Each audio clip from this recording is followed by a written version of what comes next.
कैसे हैं आप लोग।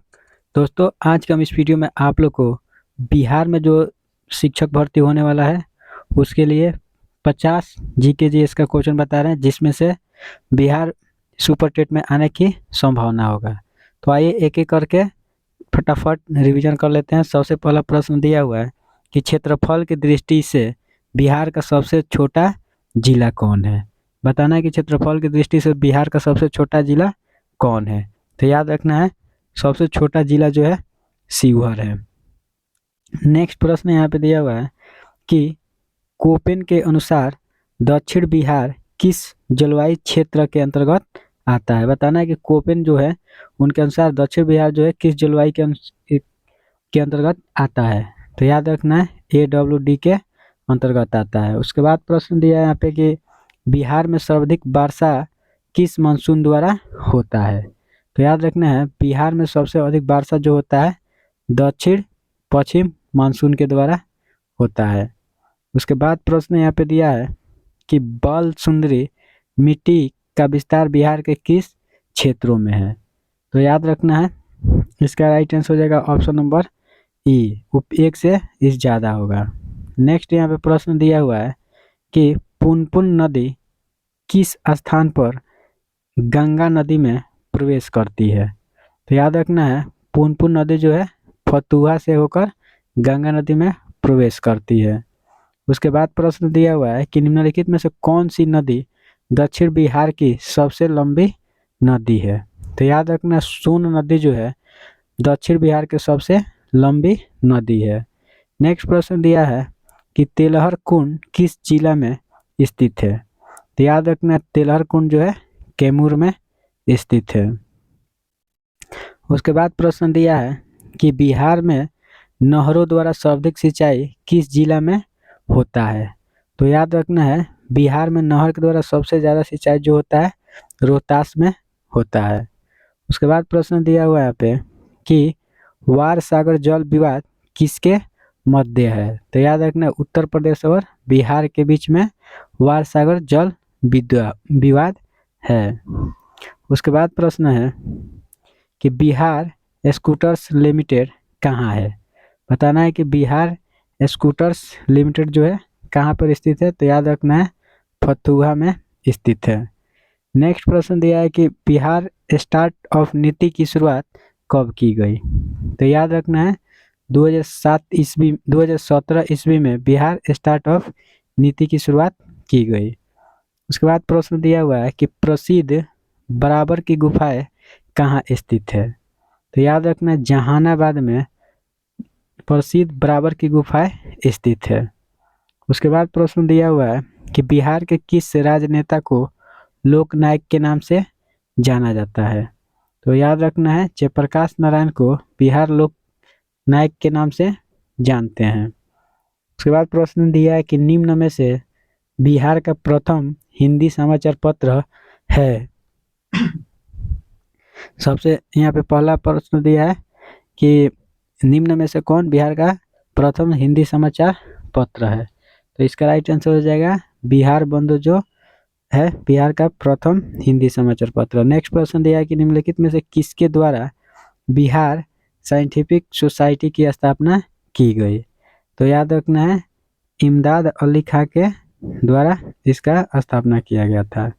नेक्स्ट प्रश्न दिया गया है कि बिहार की पहली मिथिला में तो वही मिथिली फिल्म थी। तो याद रखना है, कन्यादान जो है बिहार की पहले मिथिली फिल्म थी।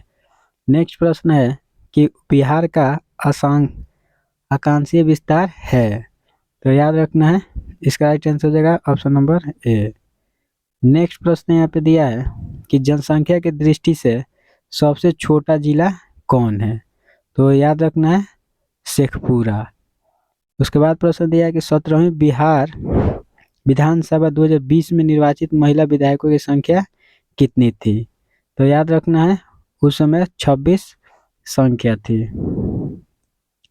नेक्स्ट प्रश्न दिया है कि बिहार सरकार द्वारा 7 निश्चय की शुरुआत की गई। बताना है कि बिहार द्वारा 7 निश्चय क्या योजना था, उसका शुरुआत कब किया गया था। तो 2015 में किया गया था। नेक्स्ट प्रश्न दिया हुआ है कि भारतीय संविधान के किस अनुच्छेद के अंतर्गत राज्य की समस्त कार्यपालिका शक्ति राज्यपाल में निहित होती है।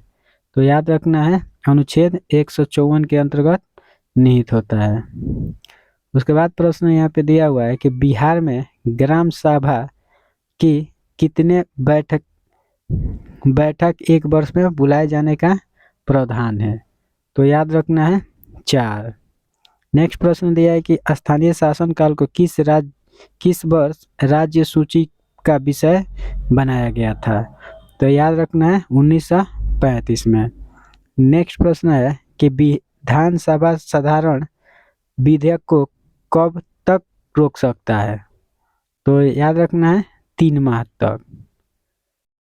उसके बाद प्रश्न है कि विधान परिषद में कुल कितने सदस्य राज्यपाल द्वारा मनोनीत किए जाते हैं। तो याद रखना है 1/6। नेक्स्ट प्रश्न है कि निम्नलिखित में से किस राजधानी का निर्माण बिंबिसार के दरबारी वास्तुकार महागोविंद के द्वारा किया गया था। तो याद रखना है राजगीर। नेक्स्ट यहाँ पे प्रश्न देखेंगे लोग कि निम्नलिखित में से किसे बोध गया में महाबोधि वृक्ष को क्षतिग्रस्त किया था। तो याद रखना है यहाँ पे शशांक इसका राइट आंसर हो जाएगा। नेक्स्ट प्रश्न है कि औरंगजेब के पौत्र राजकुमार अजीम ने पटना का नया नाम क्या रखा था। तो याद रखना है अजीमाबाद रखा था। उसके बाद नेक्स्ट प्रश्न यहाँ पे दिया है कि बिहार के मनेर में स्थित मखदूम शाह दौलत का मकबरा किस मुगल शासक के शासनकाल में बना था। तो याद रखना है जहांगीर के। नेक्स्ट प्रश्न है कि 1922-23 में मुंगेर में आयोजित किसान सभा के अध्यक्ष कौन थे। तो याद रखना मोहम्मद जुबैर। उसके बाद प्रश्न यहाँ पे दिया हुआ है कि भारत छोड़ो आंदोलन के समय जयप्रकाश नारायण अपने साथियों के साथ कहाँ के जेल की दीवार फांदकर भागने में सफल हुए थे। तो याद रखना पटना के हजारीबाग। नेक्स्ट प्रश्न है कि पटना कलम के अंतर्गत निर्मित चित्रों में सामान्यतः किस विषय का चित्रण हुआ है। तो याद रखना है बिहार के सामान्य जनजीवन का। नेक्स्ट प्रश्न है कि असहयोग आंदोलन के समय सदाकत आश्रम से दी मदरलैंड नामक अखबार किसने आरंभ किया था। तो याद रखना है मजहरुल हक ने।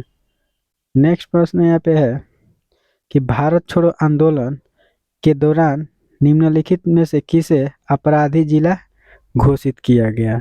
तो याद रखना है सारण को भारत छोड़ो आंदोलन के दौरान अपराधी जिला घोषित कर दिया गया।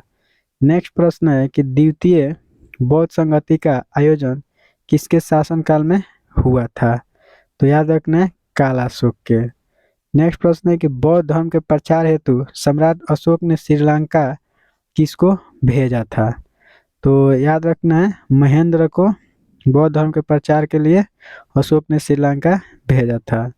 उसके बाद प्रश्न है कि किस तिब्बती बौद्ध यात्री ने नालंदा और उदंतपुरी में हुए बख्तियार खिलजी के आक्रमण का वर्णन किए। तो याद रखना है धर्म स्वामी ने किए थे। नेक्स्ट प्रश्न है कि हुमायूं के समय बिहार पर किसका अधिकार था। तो याद रखना है अफगानियों का उस समय अधिकार था। नेक्स्ट प्रश्न है कि बिहार को मुगल साम्राज्य के सूबा के रूप में दर्जा दिया गया। तो याद रखना है 1580 ईस्वी में। नेक्स्ट प्रश्न दिया हुआ है कि अंग्रेज व्यापारियों ने पटना में किस वर्ष अपना फैक्ट्री स्थापित किया।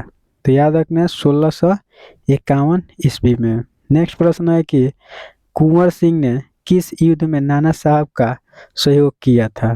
तो याद रखना है कानपुर युद्ध में। नेक्स्ट प्रश्न यहाँ पे दिया हुआ है कि फालकालीन चित्रकला का भित्ति चित्र रूप कहाँ से प्राप्त हुआ। तो याद रखना है नालंदा से। नेक्स्ट प्रश्न दिया हुआ है कि बेगूसराय में चौकीदारी कर के विरोध आंदोलन एक हिंसा था। तो याद रखना है सविनय अवज्ञा आंदोलन का यह एक हिस्सा था। उसके बाद नेक्स्ट प्रश्न यहाँ पे दिया हुआ है कि निम्न में से किस युद्ध के पश्चात ईस्ट इंडिया कंपनी का बंगाल पर शासन स्थापित हो गया। तो याद रखना है बक्सर के युद्ध पर।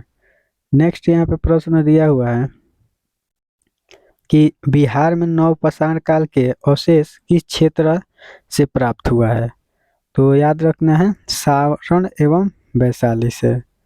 नेक्स्ट प्रश्न यहाँ पे दिया हुआ है कि बिहार का कौन सा राज्य उत्तर वैदिक काल का एक महत्वपूर्ण राज्य था।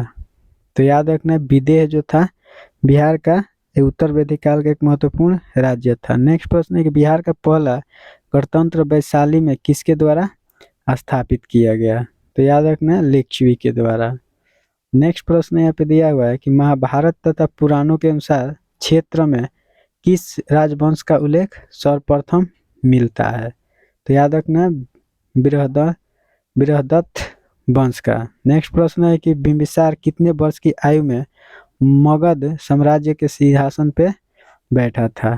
तो याद रखना 15 वर्ष के उम्र में बिंबिसार मगध के साम्राज्य पे बैठा था। नेक्स्ट प्रश्न है कि मौर्यकालीन प्रांतों में किस प्रांत की राजधानी पाटलिपुत्र थी।